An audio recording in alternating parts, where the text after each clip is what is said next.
Fernando? Aí ela grava. Ó, Ela quer eu dou. Para casa para quem quiser. Deixa eu sentar. Não, é os dois, traseiro e dianteiro. Platão não ia usar. Eu prefiro ficar só no prazer. Então, se tem um diálogo sobre prazer, nós podemos ler nesse período. Podemos. É o mais difícil. É? Ah, não. Então é para iniciados. É tipo rei? Um diálogo de Platão sobre prazer é o mais Diálogo difícil. sobre prazer é mais difícil. Bom, Vou voltar. Nossa conversa tem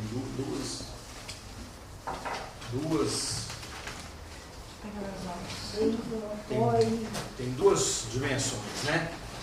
O uso de imagens e uma teoria da imagem, né? Então nós estamos vendo cada hora um pouco de coisa, então tem que alternar para a gente também não ficar só. Em que medida que a filosofia recorre à imagem, então o filósofo usa a imagem para pensar, em que medida que ele teoriza sobre a imagem, faz uma teoria da imagem. Então nós já mexemos um pouco de cada coisa, né? A gente já passou de um para outro, de um para outro. Então vamos de novo, vou pensar sobre as duas coisas. Eu falei sobre o contexto da formação da cidade grega. eu não sou assim, analfabeta digital. Formação da cidade grega para situar o papel da imagem, da narrativa, né, da metáfora na cultura, né, aquela coisa do mito, da poesia e da filosofia. Nós falamos da relação da filosofia, um pouco dos diálogos de Platão. Tecnologia de Platão é essa aqui, é teoria da imagem, dentro de um contexto de pensamento da arte, né, do que é a técnica. Depois aí, interrompemos, pegamos o mito de Prometeu, que é um exemplo de como que ele usa a imagem para pensar algumas coisas. Por exemplo, o ser humano, né? Então, o mito de Prometeu é uma narrativa, uma imagem mítica para pensar e refletir sobre quem é o ser humano, o que é o ser humano. Né? Então, é um exemplo, vamos dizer assim, básico, bacana, legal, né? Mito de Prometeu. Não sei se vocês ficaram com alguma coisa na cabeça, vocês querem perguntar, conversar. Sobre o mito de Prometeu alguma coisa?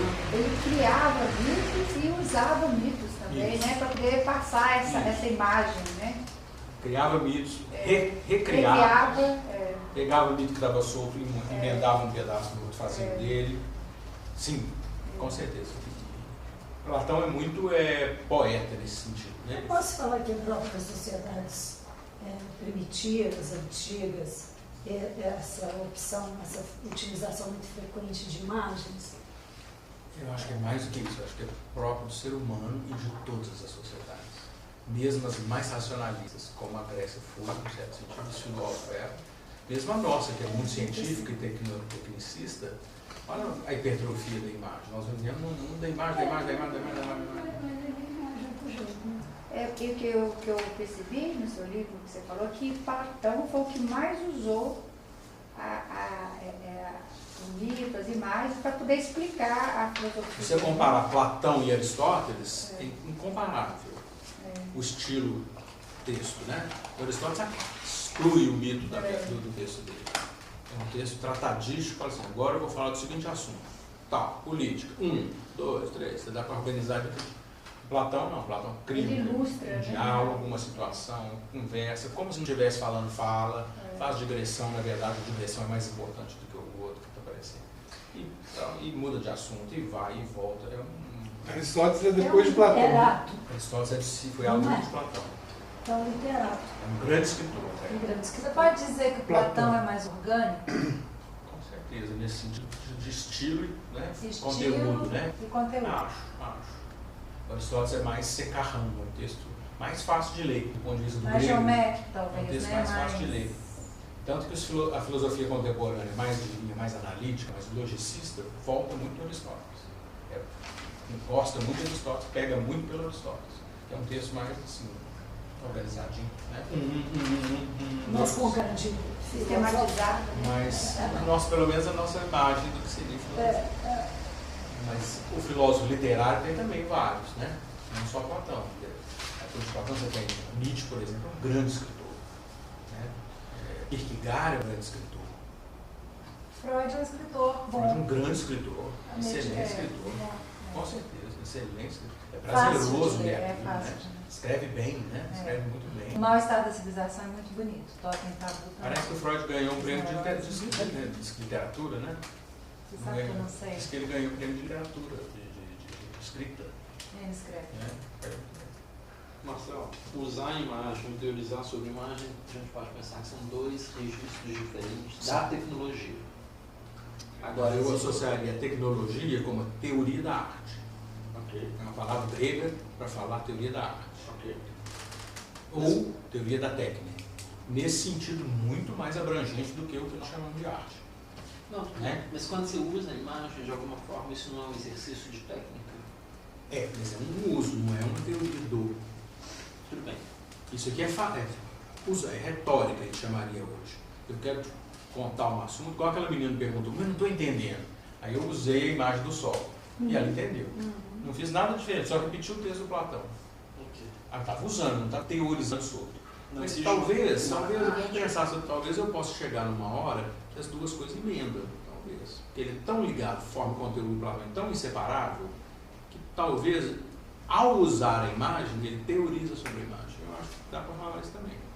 Aí nós já estamos complicando um pouco, mas eu acho que é verdade. Ao usar a imagem, ele usa imagens para poder teorizar sobre a imagem também. Acho sim. Por exemplo, A caverna, por exemplo, é uma imagem para falar de educação e uma parte. A caverna é exemplar nisso, né? Para explicar o que é educação humana e dentro do conteúdo da imagem que explica a educação humana, trata-se de discutir imagens. Você está dentro, né? Projeção na parede, etc. Isso por quê? Isso é um recorte que eu faço, vamos dizer assim. Não é? Como eu falei para vocês, interpretações de Platão vai de um extremo ao outro, você tem de tudo. A minha leitura de Platão, eu tento fazer com que ela seja bem contemporânea. Eu uso o máximo de referencial contemporâneo para ler o antigo. Eu quero um Platão do século XXI. Não quero Platão antigo, careta, ultrapassado, não. Ou seja, você quer o Platão que você lê e não que os outros Isso. seus Eu nossos entendo. ancestrais. Não sei como é que você já pensa, se você já pensava sobre isso, o que é a história como conhecimento, né? Nós falamos isso naquela aula. O objeto histórico não está pronto, esperando você ir lá pegar ele. Igual você tem umas coisas da prateleira, eu vou lá e pego, não pego porque ela não quer. Vai ver. Não tem problema, não. Vou lá e pego um objeto. Conhecimento não é assim. Platão dá o exemplo, para falar que não é, de uma gaiola, não um aviário, como se você fosse lá pegasse um pássaro. Isso não é conhecer.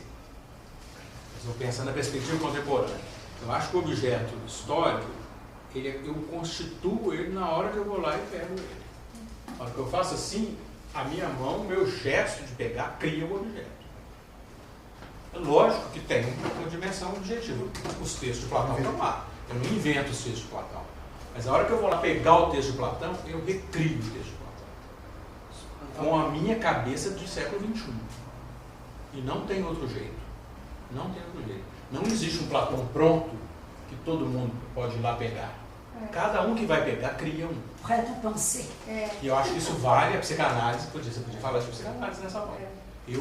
Eu, criança, não existo pronto.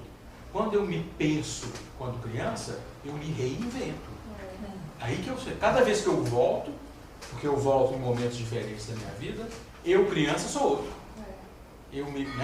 O jeito que eu me entendo criança hoje é o outro que eu era 5 anos atrás. O que eu achava que eu era 5 anos atrás, o que eu achava que eu era. Né? A nossa compreensão da história da arte, né, por exemplo, varia também do mesmo jeito. Vamos dizer, a arte grega, a cada época, ela é repensada pela época que volta para estudá-la. Pensa que é um mito grego. Ele não está pronto, parado lá no tempo, esperando alguém ir lá pegar. Estudar os mitos gregos antes da psicanálise é uma coisa, depois da psicanálise é totalmente outra. E tem que ser. Estudar a cultura antiga antes da antropologia cultural é uma coisa, depois da antropologia cultural é outra. antes das guerras. O Platão do século XV é diferente do Platão do século XVI, é diferente do Platão do século XVII. Porque a leitura foi feita pelo século XV, pelo século XVI, pelo XVI, e agora está a leitura do século XXI. O barroco. Muda tudo. estudado no século XIX é diferente do barroco do século XX e do barroco do século XXI. Até a própria leitura da gente, quando você pega um livro que você leu 10 anos atrás e faz a leitura hoje, você já faz uma leitura totalmente diferente. Sua mesmo, nem é de séculos, né? Por isso, então, dito isso, eu estou falando, o meu Platão, que eu tento fazer com que ele seja o mais contemporâneo possível, quer dizer, eu tento usar o máximo de recursos que eu tenho das ciências contemporâneas para iluminar o que foi. Para mim, a teoria da imagem está no centro da filosofia de Platão. Peraí, Marcelo. Existe talvez um certo desconforto. Eu não sei se desconforto. Bom, você fala assim, o que é o Platão, por exemplo? Tá? Então, assim, no fundo você quer saber o que é, na verdade, a instância última, a essência. Então, na verdade, eu quero chegar na essência. Já que não existe uma essência, essa essência pode se modificar ou ela... Eu falei isso? Não. Okay. A platonice. Estou falando que o que nós temos acesso é aquilo que nós constituímos enquanto sujeitos conhecedores. Eu posso postular perfeitamente, platonicamente, apesar de eu não me considerar platônico, eu acho que eu sou contemporâneo. Eu sou platonista, estudioso de Platão, eu não vivo no século IV a.C. Então, mesmo que, digamos, que eu postule uma essência, eu falo assim, olha, existe uma verdade, por exemplo, sobre a estrutura da matéria. Isso aqui, ó. A estrutura da matéria tem uma realidade objetiva. Está aqui, ó. Agora, o que eu tenho acesso é o que eu constituo enquanto sujeito interessado, conhecedor, sobre esse polo objetivo. O polo objetivo continua lá. A realidade objetiva, eu aceito que ela existe, não tem problema nenhum. Agora, o que eu sei dela é o que eu construo em volta dela. Perfeito. Quando você fala da realidade objetiva e desse, aí você falou, é o que eu construo, é o que A eu propósito dela, para conhecê-la, para chegar perto Pois dela. mas o que eu construo acerca dela é o, você falou, conhecimento objetivo. Tem alguma coisa, ele está em conhecimento torno do objeto. O O objetivo, se eu tiver capacidade metodológica, humildade metodológica, estratégia metodológica, para ser cada vez mais, vamos dizer assim, me curvar perante o objeto. O que é das coisas mais difíceis de fazer. Porque eu não acho que é vantagem eliminar a dimensão subjetiva do conhecimento. Eu acho que o sujeito participe do conhecimento é muito bom.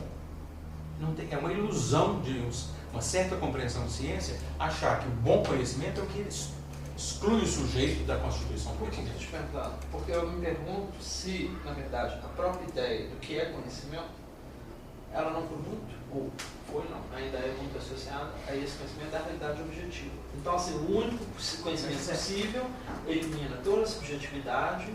E se isso não é o que a gente aprende na escola desde pequeno? Isso Então, chama positivismo. Essa questão do desconforto. Por que eu estou te falando isso? Eu li aí, não estou falando da administração, não vi falar da cenário, mas eu vou passar, na sexta-feira, vou dar uma aula para meus alunos sobre teoria das organizações, na verdade. E eu li 2 textos, e um dos textos que a gente vai discutir é exatamente falando de como Weber, na verdade, foi introduzido nos Estados Unidos. E ele parte da genealogia do Foucault, fala, olha, o Weber foi traduzido nos Estados Unidos pelo Parsons e a própria tradução foi feita de acordo com o contexto americano. Então eles falam assim, houve um desvirtuamento dos conceitos do Weber. Aí eu fico um pouco perdido quando essa coisa assim, quando você interpreta alguém, então, porque esse terceiro, na verdade o autor do texto diz o seguinte, Weber foi apropriado pelos americanos e traduzido, e não só traduzido, e apresentado aos americanos de acordo com a ideologia. A gente assume nesse momento, o quarto problema, o terceiro que está falando de outros 2, eu falo assim, então houve um equívoco, digamos assim. É isso que eu quero, na hora que eu for falar com meus alunos, será que houve um equívoco? Ou foi como os americanos não... Porque tem uma questão aí que ele fala, ele fala do Parsons, na verdade, ele fala, não houve não foi propositalmente que ele traduziu assim. Eu acho que pega as duas coisas. Houve equívoco e houve acerto. A distorção é instrutiva nessa hora. Não tem importância nenhuma. Não pode achar que alguém teve em algum momento o conhecimento total do objeto. Isso não existe, porque nós somos humanos. Se é humano, é sujeito desejando um objeto, querendo conhecer. O sujeito vai lá, passa pelo objeto, interessa ao sujeito, do ponto de vista filosófico, alguma coisa. Ele vai lá buscar o que ele pôs, ele vai buscar o que ele interessa. Porque também, já pensou um conhecimento que não fosse interessado? Você não sabe. Seria insuportável. Porque me pergunta, Ainda bem que o sujeito está lá para contribuir o conhecimento. mas Senão seria o diferente, terceiro não. que diz, interpretou equivocadamente, ou não foi da maneira como os alemães interpretaram Weber, etc., blá, blá, blá. Não fez tradução, Esse fez terceiro- traição. Oi? Não fez tradução, fez Como traição. sempre. Não, mas a questão fica Uma um pouco de tradição e a transformação. maneira como os conceitos foram meio readaptados. Mas a questão é, esse terceiro, ele é apenas uma leitura que ele faz do que fizeram com ele. Mas outra pessoa poderia falar outra coisa. E aí vai vir um outro depois dele, vai falar também, um outro vai falar. Isso aqui é processo de conhecimento. O objeto é um horizonte, na minha opinião. Mas tem que ter posto, tem que ser posto. Eu não falo assim, olha, aliás, eu trouxe para poder brincar disso. Há um texto, no caso do estudo do Platão. Há um texto, eu não posso chegar aqui e falar qualquer coisa do estudo de Platão. A Bia me pediu, eu tinha esquecido. Hoje eu trouxe para vocês um exemplo de texto grego. Oba! Essa aqui é a edição da Baudelaire, bilíngue francesa, do Protágoras, do comecinho do mito do Protágoras, do Prometeu. Socorro! Na coluna do lado esquerdo tem o francês, na coluna do lado direito tem o grego. Não, o francês eu faço questão. Nós acabamos de ler isso em Mais português, um grego. para mostrar como Eu agradeço. um exemplo de objetividade. Eu não posso chegar aqui e falar, Platão falou qualquer coisa. Então tem um objeto. Mas na hora de traduzir, aí começa. Cada tradução é interpretação, como você está falando. Ele fala assim, ó, era o tempo onde os deuses, deixa vocês lerem lá do lado, ó, existiam já é interpretação. Hoje eu não traduzo mais como existir, é o verbo ser, eu não tenho que necessariamente traduzir como existir. Eram. Mas aqui no Brasil fala, botar o já antes do eram. Que Já era. Mas aqui não tem. Já Não era. tem já também, não. Ah, pois é. Não tem já aqui também, não. Mas no O francês. termo tem grego é esse já. essen aqui, ó. 1, 2, 3, 4, 5, 6, 7, 8 palavras. A essen é o imperfeito do verbo ser. Pois é, mas no francês aqui eu estou olhando que o grego. Não, pra mas mim não é precisa- grego. Olha, E depois- era, pois, quando o tempo no qual os deuses eram. Ah, Traduzindo sem traduzir, né? ah, Só vamos falar, era no tempo dos deuses. aí pronto. Na hora de montar a língua nossa, a gente começa a montar. Montar mesmo, porque não tem isso. Sendo que aí você tem estilos de tradução. Né? Você pode falar novamente? Era coisa do tempo, é literal. Era, pois, quando o tempo, Cronos, aí ó, passa a palavra, vai olhando o desenho. Tá? Achou um Cronos aí. É. Achou Cronos. Tá vendo? Adorei. Que não é o deus Como é que fala Cronos. essa primeira letra? Cronos é o ri, Ah, é um aspirado. Rote, Teo e Menessa. pronto. No qual os deuses, esse men não traduz, isso é uma partícula sintática, eram. Cadê deuses aqui? Teoi. Teu. É um thã, Esse aqui é um hino um final. theta, teoi. Teu. É aquela linguinha do Lula. Eu nem vou olhar isso. Teoi. Theos, Eu teoi. acho muito bonito essas A letrinhas. gente fala igual o espanhol, né? É, Em inglês fala. Cecília. Cecília é sensal. É. Bota aí no inglês. Antes de continuar, eu posso fazer uma questão só complementando o que ele falou? Eu estou um pouco aflita com uma coisa, mas eu acho que é interessante. Ups. Eu sinto, Marcelo, que essas aulas, o que ele falou eu entendi. Tem um pouco na coisa do Alexandre sobre o cinema e sobre as imagens. Quando você interpreta as imagens, você está agregando coisas, você está projetando e introjetando. Não necessariamente nos termos da psicanálise, né? Então, isso que você está falando, a gente pega uma coisa para fazer história, isso já é história. Você está agregando. A história sempre, eu construo sempre. Não é só história, eu acho que todo conhecimento. Mas a história fica muito clara. Mas a gente pode fazer uma coisa que eu entendi dele. A gente corre com isso. Deu uma louca? Corre o risco de... A gente corre o risco de fazer uma ficcionalização do real. Eu acho que é mais ou menos isso que talvez a gente estivesse perguntando. Eu acho que o real, ele é ficcionalizado. Se você vê, por exemplo, que os jornais ou as revistas optam por mostrar, isso é uma ficcionalização do suposto real. Né? A gente nem pode falar o que é real. Eu nem sei se eu tenho esse estatuto. Porque o real que eu tenho é o que eu apreendo com a minha bagagem. Mas houve um acidente ali e uma revista fala da moça que salvou, outra revista fala do horror que aconteceu, outra fala do não sei o quê. Então existe mesmo, tá bom? Um problema da ficcionalização do real. Então, se uma pessoa pega Platão, ou como ele falou, Weber, e distorce em função de um critério de uma determinada época, você pode falar, não, isso é histórico. Por quê? Porque as pessoas que ouviram isso e acreditaram estavam preparadas, prontas ou precisando ouvir aquilo. Elas deram seu aval. Então, essa ficcionalização do real, que pode ter sido incitado pela tradução da pessoa do Weber em um determinado contexto, ela foi profícua, porque estava aquele tempo para existir aquilo. Não tem agora, garantia. No Platão, não tem garantia. Não tem garantia. Sim. Agora, eu sinto que no Platão, você, a sensação que eu tenho é que a nossa aula, você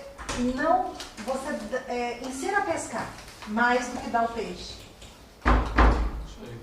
Não, eu sinto assim. Então, às vezes, na hora que ele pergunta, me dá vontade de falar assim, ok, eu estou adorando ver o Platão dessa forma, não sei se é dialética, se eu posso usar essa palavra para isso, né? Dialética. Mas quem é Platão, por favor? Tipo assim, quais são eu estou vendo mito, eu estou vendo isso tudo, acho que você está nos introduzindo como uma culinária japonesa, com muito cuidado e muita sofisticação. Mas tem horas que eu fico um pouco aflita, imaginando assim, essa pessoa no tempo, esse pensador no tempo dele, o que ele procurava? E, por exemplo, na questão que nós estamos trabalhando na imagem. Fazer isso, mas aí nós vamos começar um outro curso. Vou te dar a biografia de Platão. E como eu introduzo no primeiro período, começo o primeiro período falando de política e não de imagem. Pois é, não, mas eu queria chegar na imagem. Eu queria te perguntar uma coisa que você não perguntou na primeira aula, que eu estou nervosa por isso. O que é a imagem? Porque, por exemplo, a imagem, isso é uma coisa que está me deixando na frente. Você fala sobre a teoria da imagem e sobre o uso da imagem. Mas o que é a imagem? A imagem é a falta? A imagem referencia? A imagem é a falta do objeto? Ou a imagem é a presença de uma representação? E o que ela significa? Como que ela dá continuidade? Como que Platão vê essa imagem? Então vamos falar de duas coisas. Vamos voltar primeiro na coisa da objetividade. Esse texto que eu passei aqui, deixa eu te dar um para você também, só para assustar. Há um poço. Desculpa, eu nem te dei muita bola, que eu estava no meio da pergunta. Esse texto aqui, ó, que é um texto... Isso é Platão. O texto grego do Platão, nos exige do estudioso uma objetividade. Eu não posso chegar aqui e falar qualquer coisa desse texto, porque o texto está aqui, ó. Ele exige. Ele é o poço. Há um poço. Né? A aguinha do poço. Agora, as traduções, as interpretações, são as redes que eu jogo.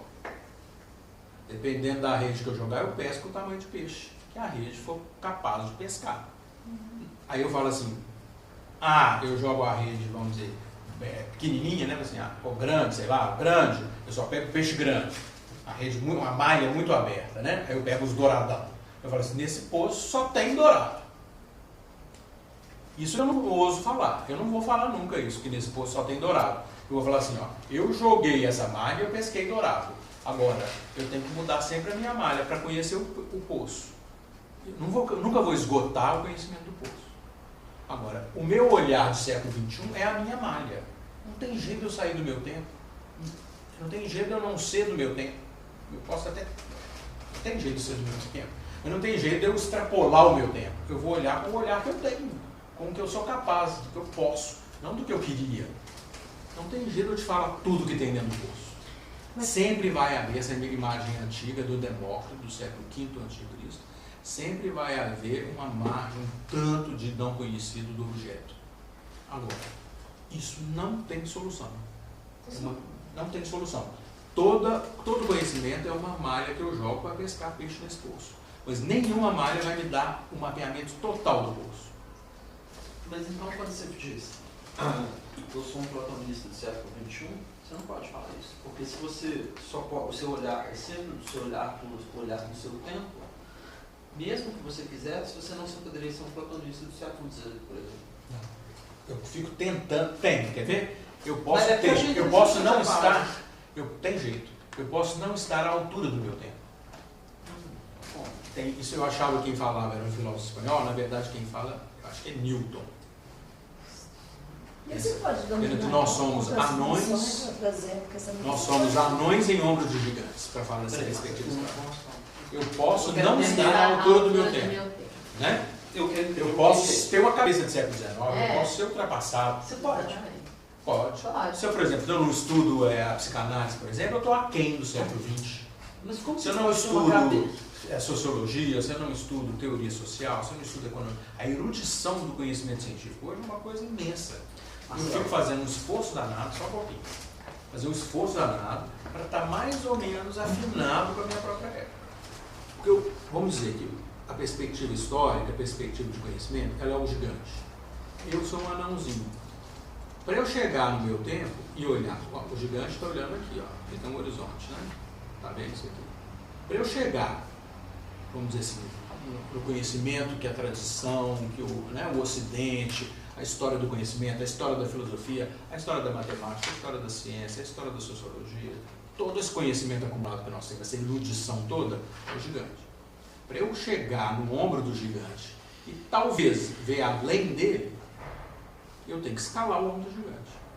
Isso significa que eu tenho que estudar, tenho que conhecer, tenho que ter muita informação e muito conhecimento para estar à altura do meu tempo. Porque eu posso estar falando uma coisa aqui, achando que eu estou falando novidade, eu estou arrombando o porta aberta. Alguém no século XVII já falou isso, só que eu não sabia. Eu acho tal coisa. Eu tinha um professor, o Pablo de Bastos, falava isso mesmo.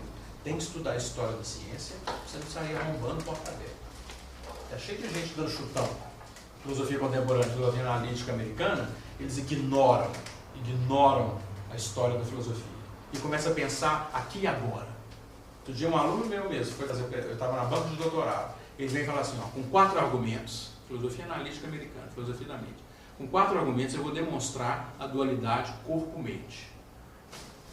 Eu fui olhar na bibliografia dele, falei para ele, não consegui. Eu estava na banca de doutorado, de seleção da... Não tem ninguém morto no sua bibliografia, não? Está todo mundo vivo. Moram todos em Ohio? São vizinhos. Você vai me falar em dualidade corpo-mente, sem falar em Descartes, sem falar em Platão, pelo menos? Uai, que história é essa?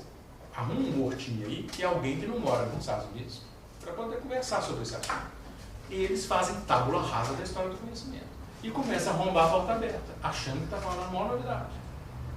Eu acho que tem algumas virtudes, mas o principal para mim é que eles estão aquém do tempo deles, eu diria.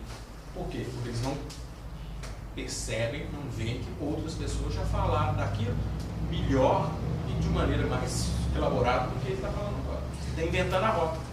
Será que a gente não vê de uma forma diferente quando você começa a ver o menininho lá do raio lá?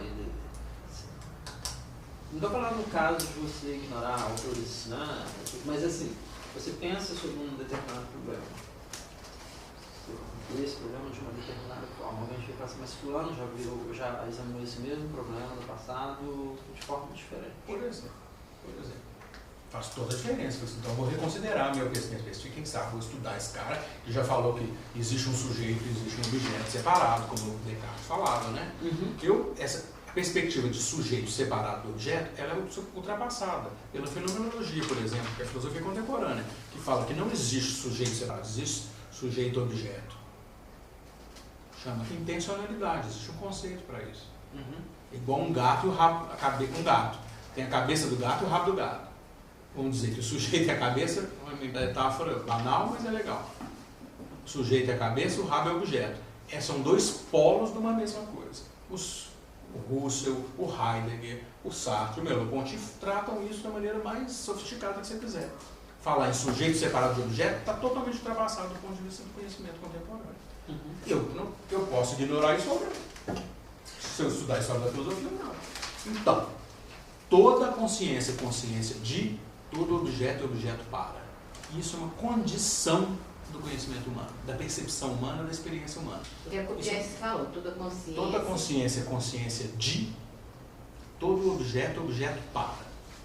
Não tem jeito de falar de nada sem partir disso. A meu ver, na minha compreensão, na minha cabeça do século XX, que eu estudei, tem. O objeto não é independente da consciência que fala desse objeto. E o sujeito, ele está voltado para fora de si mesmo. Isso é Sartre, por exemplo. Sartre fala disso. Né? O homem é um ser jogado no mundo. Ele está sempre voltado para fora de si mesmo. Consciência é essa espécie de coisa que nos expulsa. Não existe consciência vazia, existe consciência voltada para. Não tem nenhum objeto solto assim. Mas se tiver, por exemplo, o sol, a luz com uma gota d'água e uma refração aqui e vai formar um arco-íris. Se não tiver nenhum olho lá, o arco-íris existe ou não existe? O problema não se coloca. Se não tiver alguém para falar, para olhar, receber a luz desse arco-íris no olho, eu nunca vou saber que ele aconteceu e não vou poder falar dele. Então esse assunto não me interessa. Agora, se você me perguntar, sim, objetivamente ele deve existir, sim, porque as coisas acontecem no mundo além de mim. Mas eu não posso falar disso, a não ser aquilo que eu tenho acesso. Aquilo que, de algum modo, seja nos textos, seja na minha experiência física, se me aparece. De onde a palavra fenomenologia, intencionalidade. Eu só posso falar daquilo com relação ao qual, aquilo com que eu me relaciono. Agora, o eclipse da lua de Júpiter, tá bom? Se você me falar, eu acredito. Só te perguntar uma coisa. Fazer o que com isso? Eu posso não estar à altura do seu tempo e de Meu outros, próprio tempo. e de outros tempos. Porque ela, pegando esse mesmo, bom, sei lá, um exemplo qualquer, dessa pessoa que está vendo um determinado fenômeno. Como você está 3, 2 anos, 20 anos depois, você pode recuar, mas esse recuo te permite necessariamente entender a perspectiva que ele tinha. Necessariamente não. Por isso que eu estou perguntando. Pois é. Provavelmente. Possivelmente. Não nada necessariamente. Sim, mas quando você fala disso possivelmente, provavelmente, eu me pergunto se ainda assim há uma chance de você. Digamos que faz bom, sei lá, os indivíduos do século X não possuíam, por exemplo, os mesmos instrumentos ou equipamentos ou mecanismos, qualquer coisa que nós possuímos hoje, que nos permitem veículos softwares assim, blá blá blá. Estou pensando no GNT, né? Que tem aquele programa que pega pessoas do século XXI e coloca no século XIX, XVIII. Legal. Não tem televisão. Máquina do tempo. Máquina do tempo. A pessoa vai para uma casa e coloca e o pesado, o ferro é pesado, o forno é além. Pra você ver como que a pessoa reage, como que a pessoa... Não, porque essa coisa Então, vamos que voltar. você fala... Então, tá, vamos lá. Um exemplo, só para terminar isso aqui para o nosso tempo. Desculpa, eu não queria interromper seu raciocínio, Não, mas é porque eu fiquei imaginando. Um exemplo, eu falar. Programa da Eu estava com isso aqui na pasta esperando uma oportunidade para falar disso. A Bia tinha me pedido. Mas como é que é o texto de Platão?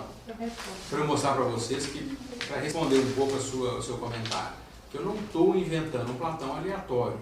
Existe um texto de Platão que a gente estuda, mas para te mostrar que esse objeto, texto de Platão, que é um polo de objetividade, perante o qual eu tenho que ter o máximo de rigor, o máximo de erudição, o máximo de humildade metodológica, ele é construído.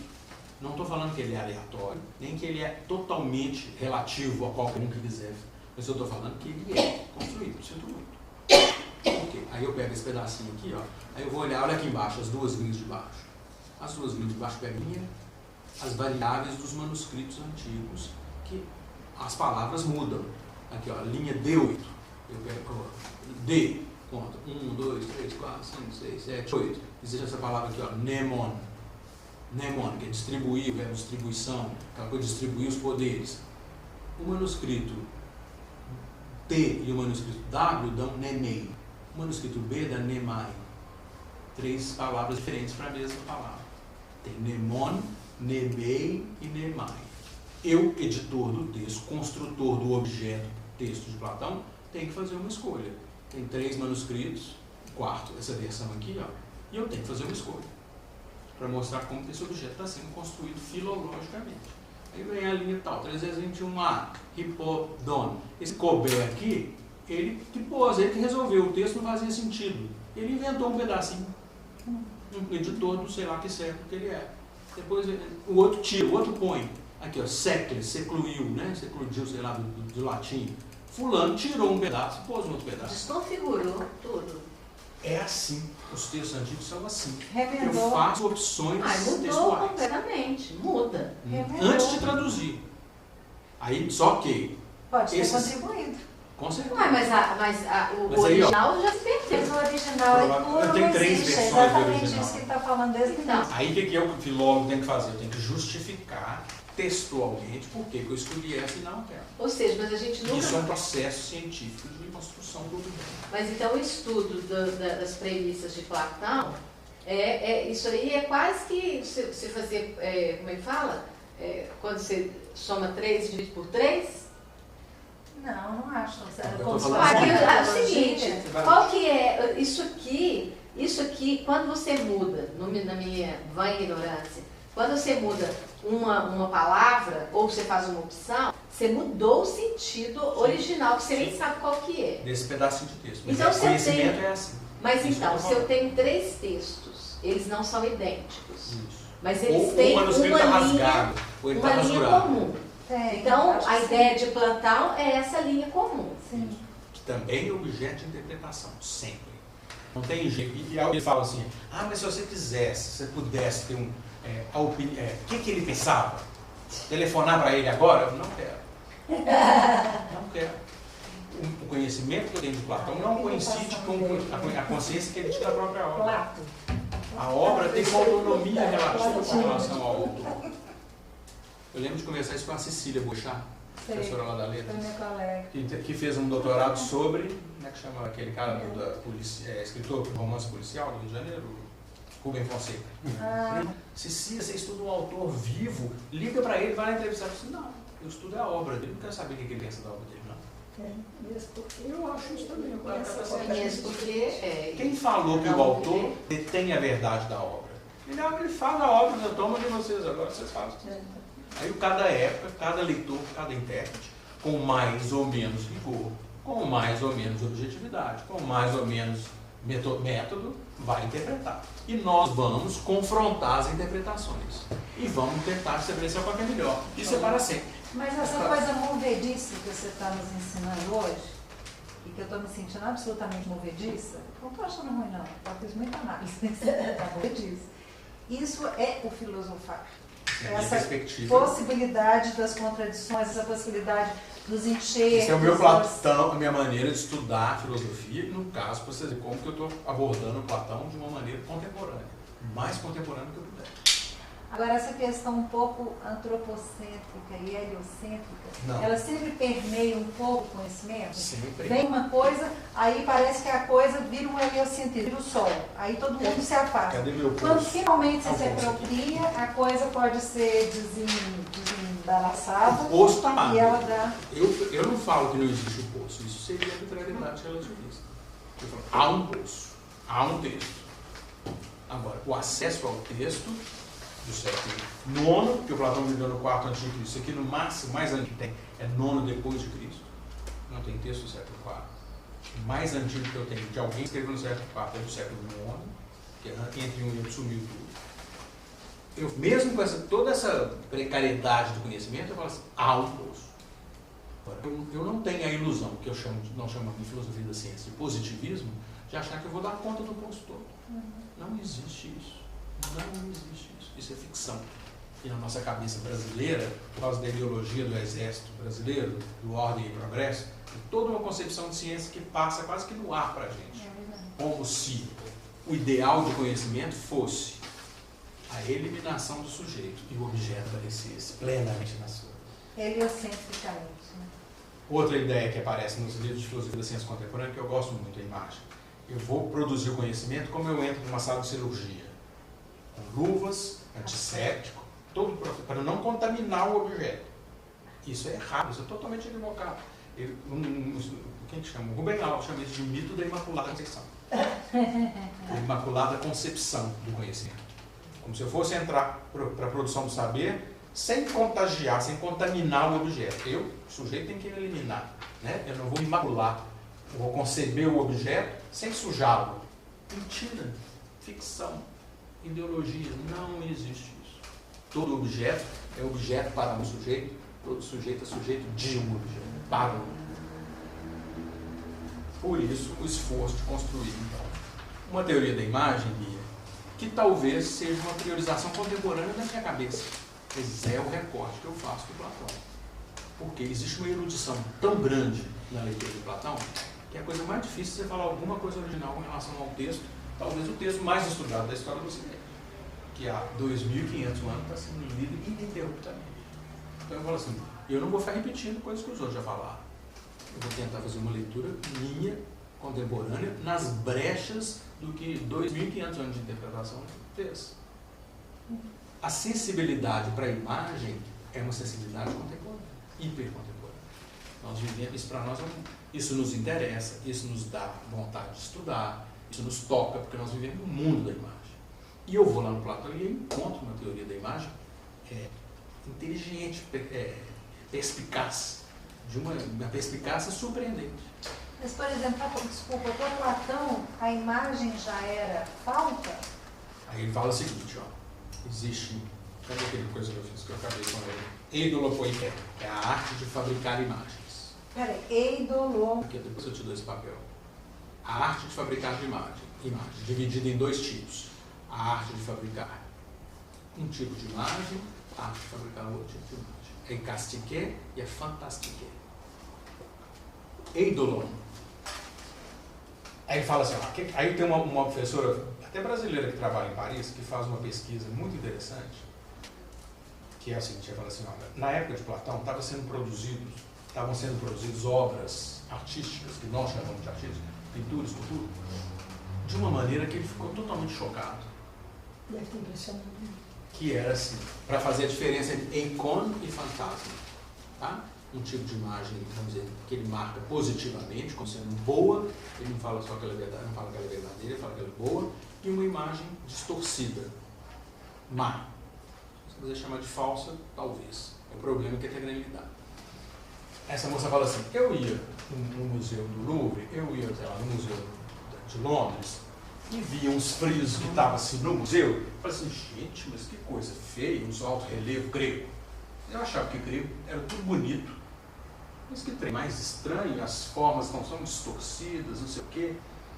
Esse negócio é muito feio, não devia ser grego isso não, eu achava que grego era só bonito, né? Por que tem coisa grega feia? Ela demorou um tempão para estudar história da arte e falou assim, aquilo era um friso de um templo que estava lá no alto. O museu pôs na altura do olho. Só que o artista grego fabricou aquilo para ser visto de longe, não ser visto de perto. Mas o museu não sabia ainda. Agora, de certo, já sabe, né? Na época ela era criança, eu achava aquilo muito feio. Hoje, ela contando no livro dela, eu entendi que isso devia estar no alto, porque era o artista já fez, levando em conta o ponto de vista do observador, o ponto de vista do subjetivo. Então, ele já distorcia para que, no olho do observador, produzisse um efeito de verossimilhança. Essa é a diferença entre eikon e fantastiqué. Platão acha isso uma doideira. Um artista que distorce para produzir um efeito subjetivo, de verdade, de objetividade, no olho do observador. Ela mostra como que isso já estava acontecendo na arte da época dele e está por trás dessa diferenciação dos tipos de imagem que ele teoriza. Então ele fala assim, olha, o eikon é a imagem que leva em conta as proporções objetivas certinhas da coisa. O fantasma é uma imagem que leva em conta a distorção do sujeito. O Platão está reforçando o polo da objetividade e criticando os artistas da época dele que reforçavam o polo da subjetividade na fabricação de imagens. Então ele ia odiar o Dalí, o dadaísmo. Ele não entende nada. Picasso. Ele não entende nada. Porque você pode esperar que um cara do século IV a.C. entendesse esse delírio de consciência. Em pleno século XXI, quase um século depois do Dalí, do Picasso, ainda não temos um senso estético que nos permita. Ao mesmo tempo, ele fica fascinado com isso. Nossa, senso estético ainda é lá dos gregos. É verdade. Eikon, então, é a imagem que mais respeita as dimensões de proporção de um objeto tal como ele é mesmo. O fantasma é esse objeto que essa imagem que eu distorço para que ela, já calculando e prevendo a recepção do interlocutor, do observador, na hora que ele for assistir a imagem do ponto de vista dele, do outro. Isso vale para a imagem visual, isso vale para a imagem verbal. Mas aqui, se ele lidou, desculpa, eu posso estar falando uma coisa absurda, É porque eu não sei se ele lidou de verdade ou se isso é uma interpretação. Lógico que é uma interpretação. Tudo Sim. só tem interpretação, não tem? Não, mas E a verdade é a e se interpretação. tratando de imagens, a gente pode tentar até imaginar uma realidade do Platão. Se ele imaginou o mito da caverna e se ele imaginou pessoas e sombras, as sombras são uma das coisas mais, a sombra é uma das coisas mais deformáveis que existe na face da Ela nós vamos Terra. chegar depois. É. Então eu vou voltar na sua pergunta. A sombra é uma coisa que é assustadora, Que- porque ela pode ser barroca, você pode estar aqui, ela pode estar lá. Então, como é que ele lidou com a sombra? A sombra é uma das coisas mais fantasmas. Certo. E ele fala que nós seres humanos, na maior parte do tempo, nesse âmbito das representações, nos fantasmas, na fantastique. Na maior parte do tempo nós vemos aqui. Uma imagem boa e mais regulada pela objetividade é uma icona. Isso aqui é uma pura teorização, desculpa a palavra. Isso aqui é uma pegação. Existe um tipo genérico de imagem, que é o eidolon, esse tipo e esse tipo. Ele pergunta assim no livro lá do sofista: onde que eu vou pôr o sofista? Aí ele vai parar. Eu não sei se ele produz icones ou fantasmata. Se ele regula as imagens dele verbais, porque ele está falando de discurso falado, ele não está falando de artista plástico.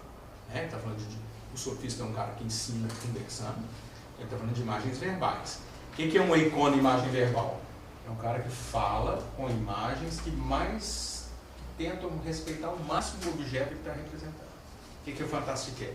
É alguém que fala levando em conta o que os meus interlocutores vão achar que eu estou falando. Então eu já vou mudar para produzir um efeito de conhecimento naqueles interlocutores, que eu já sei mais ou menos como é que eles vão ouvir o que eu estou falando. Esse é o fantasma verbal, que ele chama de eidola legômena. Né? Você dá aula assim, né? Fala, imagens verbais. Eidola Dos dois legômena. jeitos, dos dois jeitos. Imagens ditas, imagens faladas. Para chegar numa teoria, porque eu passei o texto para vocês, mas eu sei que o texto é difícil, que ele fala assim, ó, a imagem é aquilo que ela não é. É verdade. Quer Quer dizer que ele já fala isso. Isso está no texto que eu passei para Platão vocês. fala isso, a imagem é aquilo que ela No não texto que é. eu passei para vocês não leram. Eu li. Minha tese de doutorado. Ah, No tá. diálogo sofista, em que no Tô meio vendo do aberto diálogo ele aqui. fala essa definição. A Tá imagem aberto aqui. é aquilo que ela não é. Aí ele fala assim, não é possível, eu não posso falar uma frase dessa, como é que eu posso juntar na mesma frase é e não é de maneira tão contraditória? Tem um trem errado isso aqui. O que é e o que não é? Aí vai parar, vai fazer uma pesquisa sobre todos os que antes dele falavam sobre sobre o ser, e todos os que falavam sobre o não ser. Para resolver como é que eu posso ligar numa frase de maneira razoável, ele fala saudável, o ser e o não ser. Zenão de Eleia. É para trás, é anterior a ele. É um pensador importante antes dele. Para tentar entender como é que eu posso, no mesmo ser, que ser enfeitiçador que é esse, que é a imagem. Porque tinha gente que antes dele que falava que a imagem não era nada, não é um ser. Né? É uma ilusão, é uma sombra. Então, assim, quando ele fala essa afirmação, quem faz é o Estrangeiro de Eleia, que tem a ver com o Zenão, assim, ele está dando um ser para a imagem. A imagem não é um vazio, não é um não ser absoluto, não é um espírito. A imagem é aquilo que ela não é. Então ela é alguma coisa. Ela tem alguma dimensão, alguma realidade, algum modo de ser. Esse é o ser da imagem. Ser o que ela não é. Quer dizer Isso que pira, né? Isso pira. Aí vai tentar regular. Como que eu posso falar de ser e não ser na mesma frase, de maneira razoável? E ele vai tentar pensar também, a partir da imagem, a noção de falso, de discurso falso. Porque tem os caras, esses sofistas, alguns que falavam, né, muito usando a retórica e as imagens, falando que não é possível dizer o falso, que tudo é verdadeiro. Então Platão constrói essa teoria para mostrar que é possível dizer o falso, sim. Tem que ter algum critério de regular o verdadeiro e o falso na confrontação dos discursos. Então, a partir do é e do não é, ele vai construir uma teoria do discurso falso, que é a mesma coisa do discurso verdadeiro. É a mesma coisa que construir uma teoria do discurso verdadeiro. Calcado nessa diferença aqui, ó. Mas eu não posso ir depressa demais. imagem falsa, imagem verdadeira, mais ou menos. Você saber se acha que uma imagem pode ser exatamente verdadeira, não sei. Imagem boa, imagem não boa, usada corretamente, usada distorcivamente. Aí ele vai ficar um tempão falando de é e não é. No fim ele volta e fala assim, de fato, o sofista é aquele que fabrica fantasma das coisas. Fantasma, ele faz, quando é ele fala que não é, não é ele fala que é. Então ele é um fabricador de imagens e um produtor de discurso falso. E fecha a conversa. Mas peraí, o que ele está chamando de imagem? Só um minutinho. Porque existe a projeção que dá uma imagem, que a sombra é uma projeção. Mas o ser humano também é uma imagem. O ser físico, vamos dizer. A gente também, quer dizer, não é que é uma imagem, a gente também é imagético.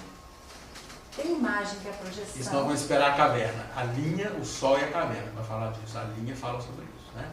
Como que, de algum modo, nós somos fabricados à semelhança de seres, de outros seres, né? As essências inteligíveis. Mas isso também é uma imagem, porque ele vai falar que o universo é a fabricação, poiesis, de um Deus artesão, demiurgo, que fabrica o universo como se fossem imitações das essências inteligíveis. Então, de algum modo, ele produz todo o universo como imagem. Você tem vários níveis de imagem. É, isso que eu estou pensando. E imagem para ele chega a ser subjetividade? Essa palavra não tem em grego, né? Imagina. Isso é uma... Eu estou te perguntando, você do século XXI. Deixa eu repetir uma aula do Marcelo Tessa sobre esse problema da subjetividade. Ótimo. Faz assim.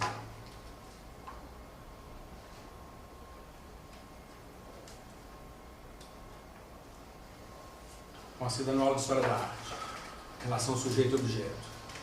Uma pintura da Índia,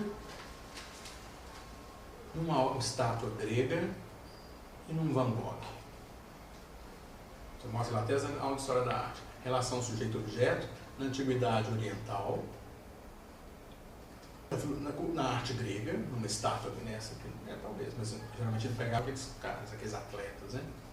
E um quadro do Van Gogh. Então, 3 momentos da história da civilização, 3 momentos da cultura ocidental. Ele está incluindo o oriental, mas que poderia ser egípcio, poderia ser qualquer coisa. Na arte oriental, o sujeito desaparece para vigorar a objetividade do mundo. Por exemplo, uma pirâmide. Ali o artista desapareceu. O sujeito em relação ao mundo, ele some em função da imponência, da beleza e da perfeição, sei lá o que, da pirâmide. Ou então aqueles quadros indianos que tem cheio de detalhe, tem animal, tem planta, tem bicho, e daí tem uns serzinhos humanos ali no meio, misturadinho, quase que some as pessoinhas, né? Mas naquela coisa do universo, uma prevalência do objeto. Na subjetividade, a experiência da subjetividade contemporânea, vem um Van Gogh, sei lá o quê, pega uma tela branca, tá com uma pincelada vermelha e fala assim, é a minha angústia.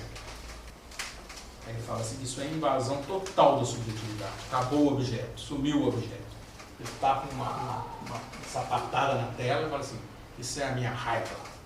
E tem uma marca do meu sapato. E ele acha que a arte grega é o equilíbrio perfeito entre sujeito e objeto. Uma estatuária grega, por exemplo. Não é toda a arte grega, não. A arte do espaço. É escultura e arquitetura.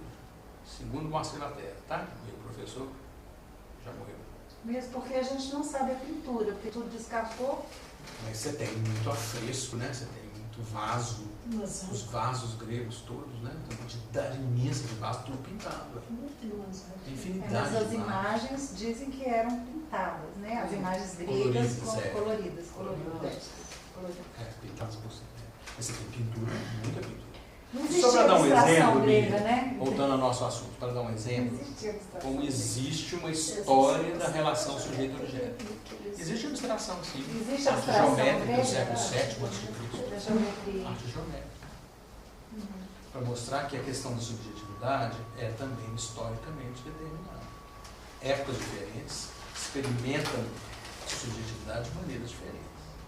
O sujeito humano, ele se experimenta, isso que chama subjetividade, a experiência que eu tenho de mim mesmo, de maneiras diferentes. Isso também é historicamente constituído.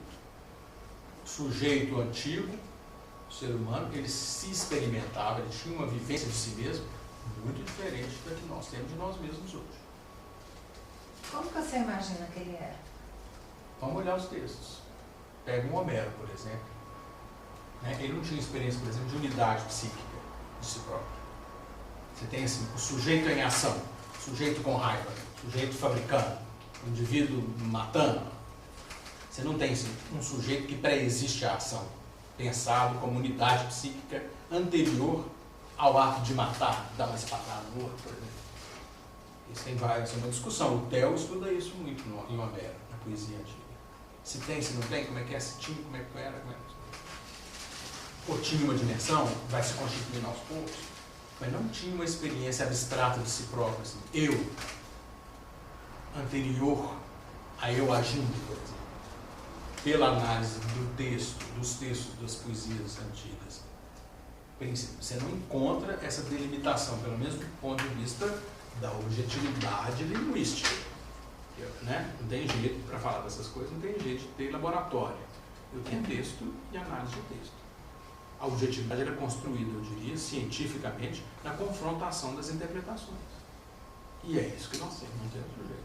Não tem jeito de eu impor a minha visão desse texto. Eu falo o que eu acho assim, aí vem um outro e fala, não, mas você está errado, você esqueceu essa vírgula aqui, ó, essa aqui não pode, essa aqui estava pior que esse, escreve 10 artigos de um lado, outro escreve mais 10 do outro, fica lá discutindo. Alguma coisa vai decantando dessa confrontação científica, digamos. Mas você está se baseando, eles estão se baseando um pouco também nas narrativas das guerras, da guerra de Troia, nas narrativas que foram deixadas, que são muito verbais, né? São coisas em que ali em Troia não fala assim, e aí o guerreiro sentou, descansou e pensou em sua esposa, languidamente na sua casa, e pensou, será que eu estou fazendo certo? Não existe isso, não tem isso. Ou você acha que precisou da fenomenologia, ou das guerras, ou da psicanálise, ou de não sei o quê, para a gente se constituir como um sujeito que tem experiência abstrata de si próprio, como é hoje? Da fenomenologia, não. Precisa da fenomenologia, só uma teoria filosófica que não faz de ninguém nada. Só nos ajuda a compreender. Precisou da história humana, aí eu sou marxista, se você quiser. Precisou dos seres humanos fabricando a sua vida materialmente, todo dia, né? Produzindo, se organizando enquanto sistemas econômicos, fabricando a vida material, dominando uns aos outros, guerreando uns com os outros, para construir uma história que vai se constituindo. Aí eu iria para a materialidade histórica das comunidades humanas que são sucessivas, vamos dizer.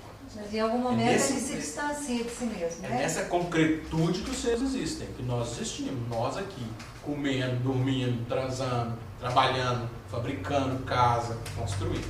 E a ciência, coitada da ciência, a filosofia mais coitada ainda, de vez em quando ela toma consciência de uma coisa.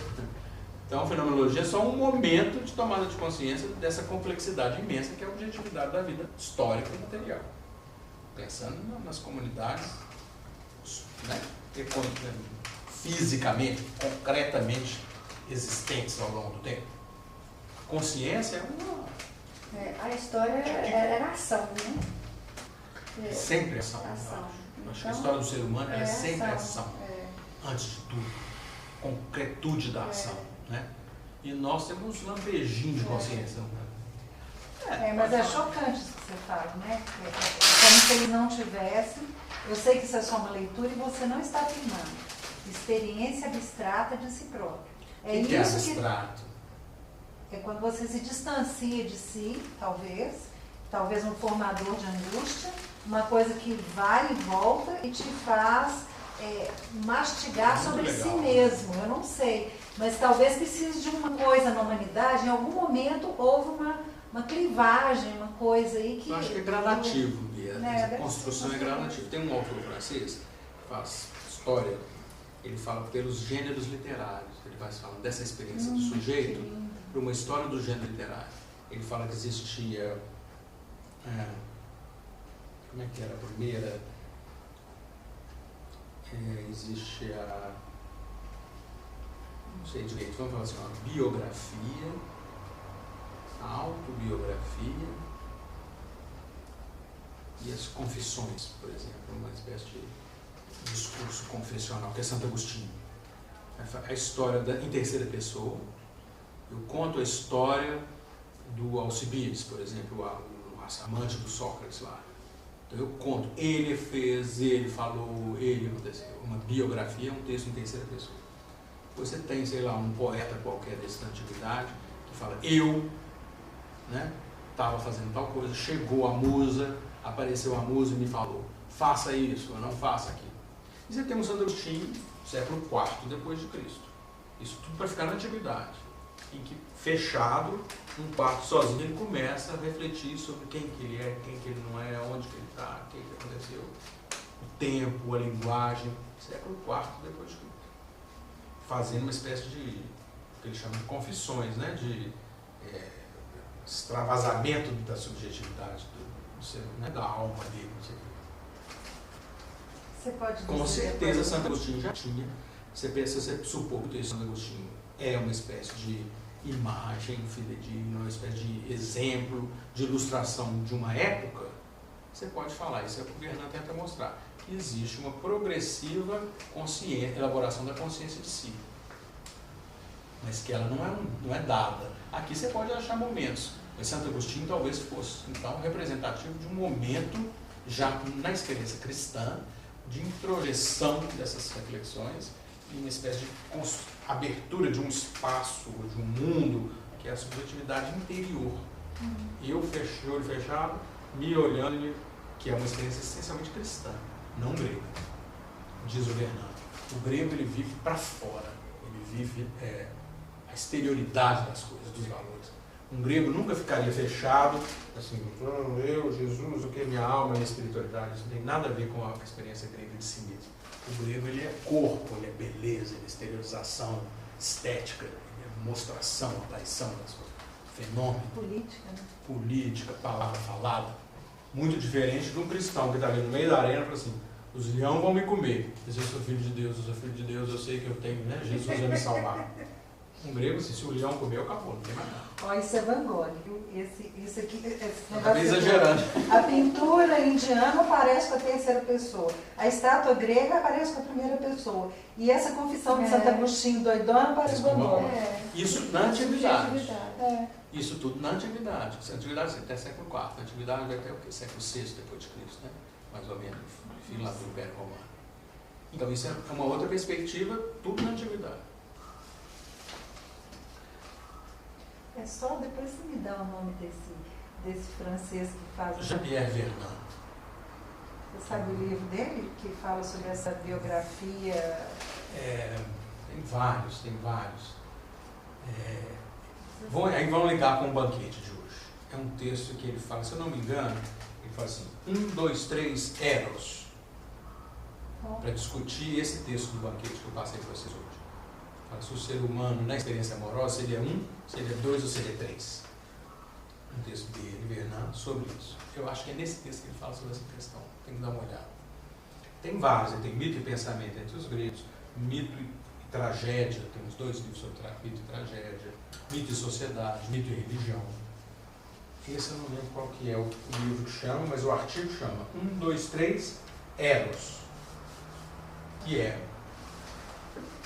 Então, aí vamos voltar para a imagem, em vez de falar de teoria do Marx, né, que é o texto do banquete, e ele faz um artigo sobre o banquete para discutir isso. O ser humano, enquanto sujeito da experiência amorosa, ele é 1, ele é 2 ou ele é 3? Ah, você está falando do texto de hoje. É o Vernant comentando aquele texto de hoje. Ah, tá. Esse artigo, em que eu acho que é esse que ele fala dessas 3 tipos de... Mas o assunto que ele está tratando é eros, a partir do texto platônico, o banquete, que é uma reunião de pessoas no dia seguinte de um concurso de teatro, de tragédia. O anfitrião é o que venceu o concurso de teatro. É um poeta trágico chamado Agaton, que a tradução da palavra significa o bom. Já é Agaton irônico, né? O cara chamou o bom, Agaton, que é um poeta trágico, escritor de peças de teatro, que recebe uma série de pessoas, homens, obviamente, para discutir para festejar a vitória dele no concurso de teatro, de tragédia. Aí eles comem e bebem. Mas o texto do Platão começa depois que já acabou a comilança toda, só tem bebida agora. E eles estão dispostos numa espécie de círculo, assim, numa sala. Aí um deles propõe, vamos homenagear o deus Eros, porque ele é muito maltratado pelos poetas, muito mal, não é elogiado. Vamos fazer, cada um propõe que cada um aqui na sala faça por sua vez um elogio a Eros. E nos diga a melhor maneira que ele conhece para elogiar o amor. Aí vai, provavelmente foram muito, ele sugere no texto dele que foram muitos discursos, mas ele reproduz ou recria ou inventa no diálogo 7 indivíduos falando sobre o amor. E aí o diálogo é isso. Cada hora é um texto um pouco mais longo, fala, Eros é isso, Eros é isso. Aí um outro retruca um pouquinho, aí passa para o segundo, alguém comenta, retruca, passa para o terceiro, o quarto, o quinto, o sexto. O sétimo é Sócrates. Na hora que ele vai falar, ele fala assim, mas eu não sei nada sobre nada, não sei nada sobre amor, vou contar o caso, o que me contou uma sacerdotisa da cidade tal, que tem um conhecimento muito importante sobre as taeroticar, as coisas do amor. Eu vou falar o que ela me falou.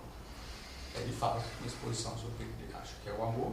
Quando ele termina, entra o amante dele, que é o Alcibiades, bêbado, caindo em cima de todo mundo, e faz um elogio de Sócrates como o amante perfeito, que é o filósofo. Aí termina, todo mundo dorme bêbado, e Sócrates só que não dorme. Não? Sócrates não dorme. Ele Ele passa não a dorme. noite, Tem o outro também dorme. A outra também. O outro também dorme. O Sócrates passa a noite acordado conversando, Quer dizer, não sei naquela quem, de algum Atenas. outro sobrevive lá na bebedeira. E termina o Sócrates comentando no final, será que tem jeito do mesmo cara escrever tragédia e comédia? Ou será que, para quem sabe escrever tragédia, só sabe escrever tragédia? Ou quem escreve comédia só sabe escrever comédia? Será que tem jeito de um mesmo sujeito escrever tragédia e comédia bem? Esse é um assunto do fim. Foi a noite inteira. Será tragédia comédia? Esse é o assunto dele.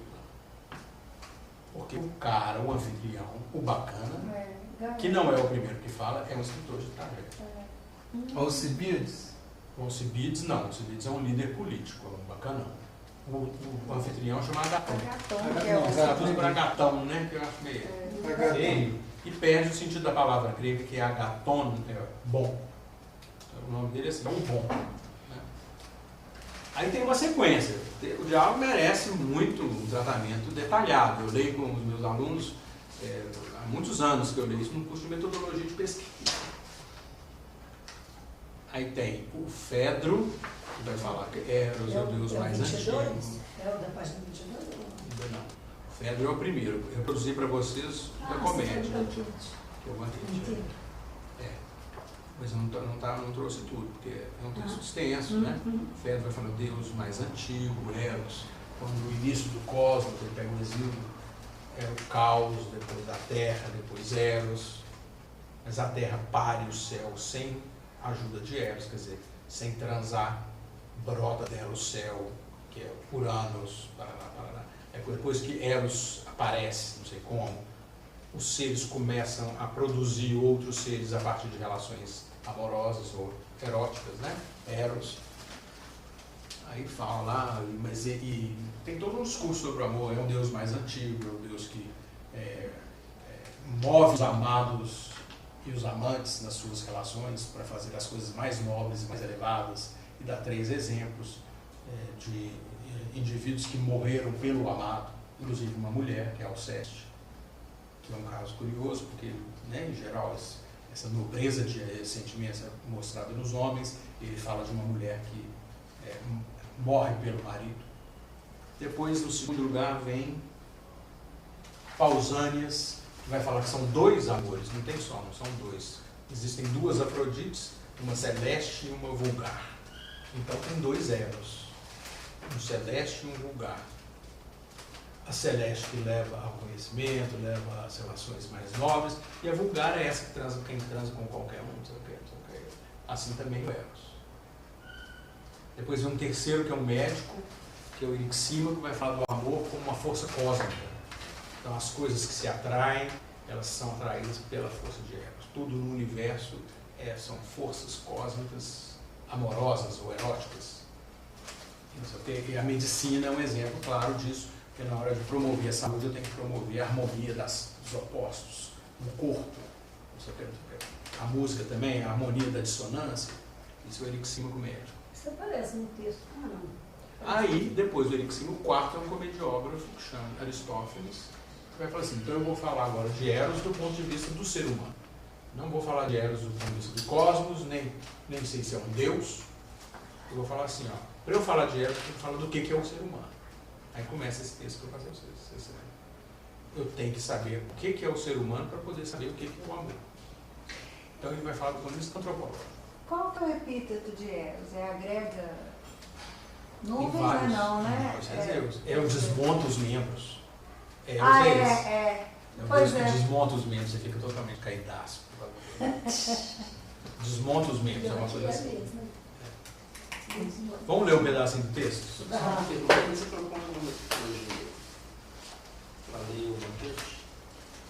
Essa metodologia foi sendo construída ao longo das suas várias leituras. Que eu acho assim, eu falo, a ideia básica do Escolha Banquete é assim, você quer fazer pesquisa em filosofia, tem que ter tesão, tem que ter Eros. Se você não está afim, pensa bem, se você quer mexer com filosofia, porque tem que estudar muito, trabalhar muito. Então, para segurar um projeto de pesquisa, tem que ter muito Eros. Não, mas a questão é, essa sua metodologia, ou não, eu tenho para ler, ela foi se construindo ao longo da sua leitura? Sim. Eu uso o banquete para mostrar para eles, a cada um dos discursos, eu pratico uma estratégia metodológica. Eu uso o texto do banquete para fazer, Só que em vez de falar para eles. Eu vou querer também.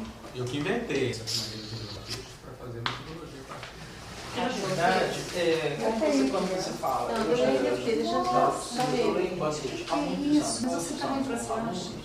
Mas eu trouxe porque não era eu hoje. Aí sabe o que eu fiz? Quando eu cheguei em casa em cima da hora, eu abri o armário, tirei o que tinha, fui na geladeira, peguei o assunto e Você sabe que é o meu, não é é porque ela já falou, meu Deus, não veio pra fazer nada pra mim, aí eu pedi, traz uma canela de ferro, que eu acho que mal sei ler português, meu bem.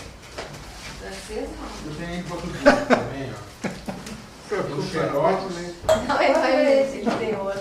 Ele tem em português. Vamos falar assim, então, eu proponho o seguinte, cada um vai desenhar. Um deles vão desenhar. Beleza, você não tem não? Nós mandamos uma.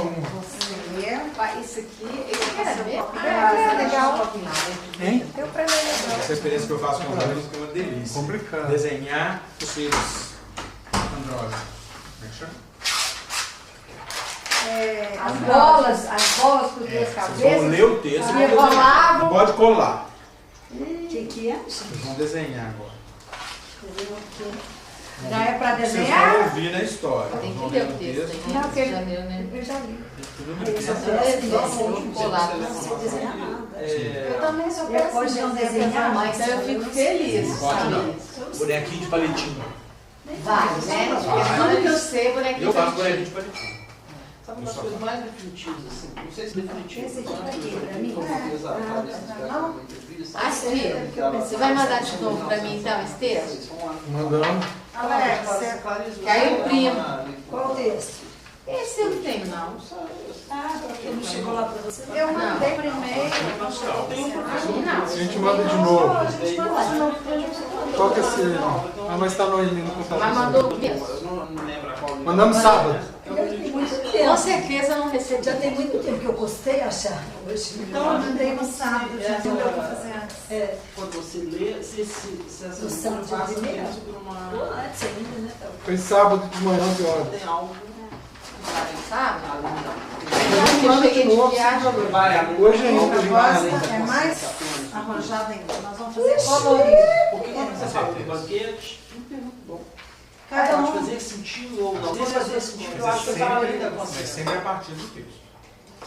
Né? No caso do meu trabalho, trabalho com leitura. Desenhar. Você não vai descer Agora, lá? eu faço só boneco de palitinho, viu? Eu tô Desenho. Você falou, eu já tô fazendo os Eu tô bonecos. Mas você ainda não leu, ué? fazer colorido, Não, já agora que peraí. Não, vamos ler junto. cada um pegar duas Você pode coisas e de fazer memória, né? colorido. Então o que você acha? Nós vamos Eu achei tão Pode. bonitinho quando eu li essa bolinha rolando Vou pegar a de partir cabeça de 4 pés. É ótimo. Não é? 189D, fala assim, ó. Primeiro é preciso aprender o que é a natureza do ser humano e o que aconteceu com ela. Calma aí.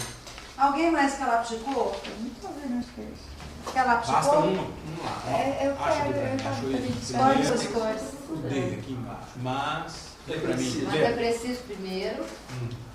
Vai, lê pra Ai, mim. pra eu ler? Vamos? Peraí, se as cores, vocês não vão desenhar com cor? Não, sou, tem que precisa ler não, o clica não, primeiro. Julieta. Já é difícil o texto desenhar. Você vai É qual que é o primeiro texto? 189D. Deixa eu achar pra você. Mas peraí, vocês vão ficar lendo e a gente vai ficar delirando? Não, nas você imagens? também. E você vai desenhar? Eu não sei desenhar aqui. B, C, D. Eu também não, mas a gente aprende. Tente, invente. É preciso primeiro aprender a natureza humana e suas vicissitudes. Marca aqui, professor. Tá microletra, por Eu exemplo. não enxerga nada. É preciso. Não, eu não Aqui, tô... diz a Bíblia que a gente podia ter aumentado a letra. 189D? Aprender a natureza humana. 189D? É, deixa eu achar. Acho que tem um meio de fazer com que os homens possam existir aqui, ó. Não. 189D aqui. Não tem pequeno? É do livro aqui, ó. Aqui, ó, mas é preciso primeiro aprender a natureza humana. Ah, beleza. Acharam? Quer que eu leia e vocês se desenharam? Quero, Vamos ler um pouquinho, quero, depois nós quero. voltamos. Vamos ler, depois nós voltamos. Deixa eu ler aqui com a lixa. Deixa eu ler aqui com a Pode ler aqui, ó. Vamos ler, Eu tenho o livro. nós voltamos pra vocês Mas desenharem. vocês tenho vão livro. ler alto, não vão? Deixa eu ler, vocês vão acompanhando no texto. Depois, quem achar que dá para desenhar, vai desenhar. Mas é preciso primeiro aprender a natureza humana e suas vicissitudes. Achar? Com efeito, nossa natureza outrora não era a mesma que a de agora, mas diferente. Em primeiro lugar, 3 eram os gêneros da humanidade. Não 2 como agora, o masculino e o feminino. Mas também havia mais um terceiro, comum a esses 2, do qual resta agora um nome, é parecido à coisa. Andrógeno era então um gênero distinto, tanto na forma como no nome, comum aos 2, ao masculino e ao feminino. Enquanto agora, nada mais é que um nome posto em desonra. Depois, inteiriça era a forma de cada homem, com o dorso redondo, os flancos em círculo. 4 mãos ele tinha, e as pernas o mesmo tanto das mãos. 2 rostos sobre um pescoço torneado, semelhantes em tudo. Mas a cabeça sobre os 2 rostos, opostos um ao outro, era uma só. 4 orelhas, 2 sexos e tudo mais, como desses exemplos, por Entendeu? Aqui o meu. Não, começa. E não influencia Mas os é outros, não. rápido desse tanto, você tem que ler? Acho que vou voltar então. É, ué. Inteiriça era a forma de cada homem, com o dorso redondo, os flancos em círculo. 4 mãos ele tinha, as pernas o mesmo tanto das mãos, 4 pernas. 2 rostos, um pescoço, mas a cabeça era uma só. 4 orelhas, 2 sexos. E tudo mais, como se poderia subir. Vamos seguindo. Deu para imaginar? É só você fazer com as 2 mãos. Não conta não, Mia. Cada um faz a sua. Não pode colar. Seres redondos, com 4 pernas, 4 braços, um pescoço, uma cabeça. Um rosto, outro rosto. 2 sexos. Vai complicar. Pode continuar? Peraí, só um minutinho. Eles, os meus já estão correndo. A Bia ainda é ambidestra. Eu não sou não. É porque uma mão é melhor que a outra. A que não sabe é melhor. Então vamos lá. Quanto ao seu andar, era também ereto como agora. Então ficava em pé. Em qualquer das direções que quisesse.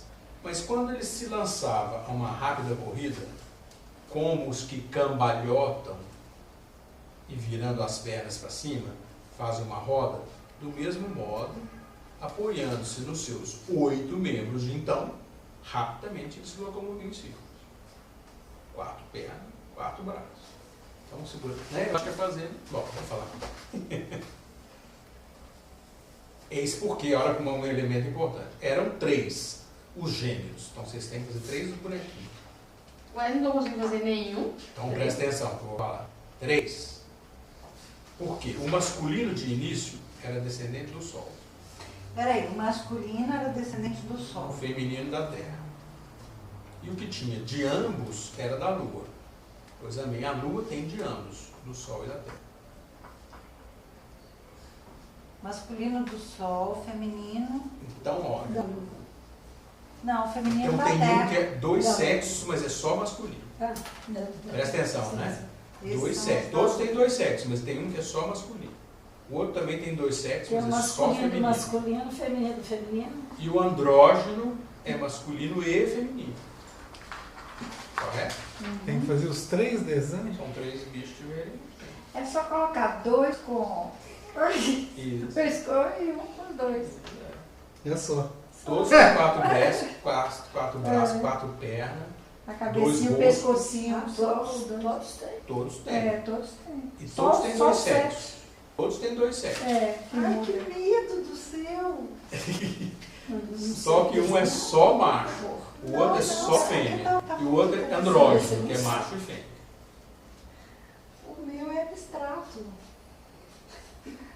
Eu sou da concretude, eu sou Gente, vocês imaginam, eu faço isso com os alunos todo ano. Vocês imaginam o que rola. Não, imagina. Porque o menino pira com isso aqui. E é muito difícil de imaginar mesmo, né? Não é óbvio, de jeito nenhum. Mas tem que poder, só na mão, não tem importância não, faça o que quiser. Uai, essa é a minha Só- criação, uai, como tô vendo. Só tô lembrando que são 3, tá? 3 seres diferentes. Tá, mas a gente pode investir só no ser da Lua, né? Você pode fazer o que você quiser, mas o texto conta de 3. Tá. Eram, por conseguinte, de uma força e de um vigor terríveis. E uma grande presunção eles tinham. Mas voltaram-se contra os deuses. Vou pular um pedacinho. O que diz Homero, de fulano, é a eles que se refere. Ele está usando um argumento de autoridade aqui, fazendo escalada para o céu, para investir contra os deuses. Como se eles quisessem desafiar os deuses. Zeus, então, e os demais deuses puseram-se a deliberar sobre o que se devia fazer com eles. E embaraçavam-se, quer dizer, não sabiam o que fazer com aquilo. Não podiam nem matá-los e, após fulminá-los como aos gigantes, fazer desaparecer-lhes a raça humana, né? Porque as honras e os templos que eles vinham dos homens desapareceriam também. Então eles perderiam com essa história. Então não vamos acabar com a raça deles, porque senão nós vamos perder fumaça, né? Nem permitir-lhes que continuassem nesse absurdo, nessa arrogância, nessa impiedade, nesse desrespeito com os deuses. Depois de laboriosa reflexão, disse Zeus: acho que tem um meio de fazer com que os homens possam existir, mas parem com a intemperança, tornados então mais fracos, que eu vou fazer. Agora, com efeito, continuou: eu os cortarei a cada um em 2, e ao mesmo tempo eles serão mais fracos e também mais úteis para nós, pelo fato de se tornarem mais numerosos.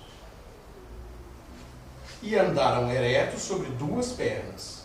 Se ainda pensarem em arrogância e não quiserem acomodar-se de novo, disse ele, eu os cortarei em 2 e assim sobre uma só perna eles andarão saltitando. Adoro esse pedacinho. Ele inventa o saci. Eles só têm 4 pernas, 4 braços. Eu vou cortar eles no meio. Se eles continuarem arrogantes, eu corto mais uma vez. Eles vão ter um abraço e uma perna só. Vamos ver. Mas, logo que o disse, pôs-se a cortar os homens em 2, como os que cortam sorvas, não sei o que é isso, para conserva, ou como os que cortam ovos com cabelo. Olha que legal. Obviamente que o ovo está cozido, né, gente? Só pode ser. Então pega um ovo cozido, passa o fio de cabelo assim no meio. Corta até hoje a gente compra aquela navalhazinha que corta o ovo todo de aço, né? Fios de aço, né? E corta o ovo direitinho. Né? E assim ele fez, né? Com os seres circulares. Aí vem os detalhes. A cada um que cortava, mandava Apolo voltar-lhe o rosto e a banda do pescoço para o lado do corte. Um ficou olhando pro outro. Que Do lado do loucura. corte. Do corte, se corte fosse Corte no meio. Um olho pro outro. Ah, mas já parei de Não. assim há muito tempo. Eu tenho preguiça de fazer isso.